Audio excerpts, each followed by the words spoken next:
There's a point in life where I didn't have this. I didn't have the choice of what I wanted to eat. I had to just eat what was provided. But today, if I want to make shrimp pasta, all I need to do is call up my hubby bubby and say, babe, buy the shrimp, buy the pasta, buy the ingredients.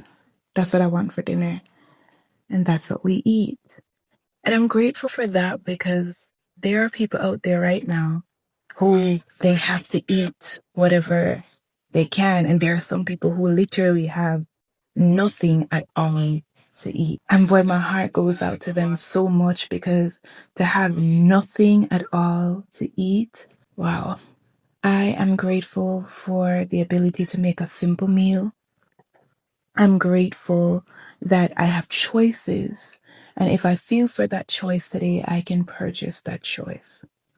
So no matter how small your blessing is, be grateful for it because there's someone else out there who does not have what you have. And there's someone else that's looking in and they're looking and they're saying, I look forward to the day that I can eat what she's eating. I can do what she's doing.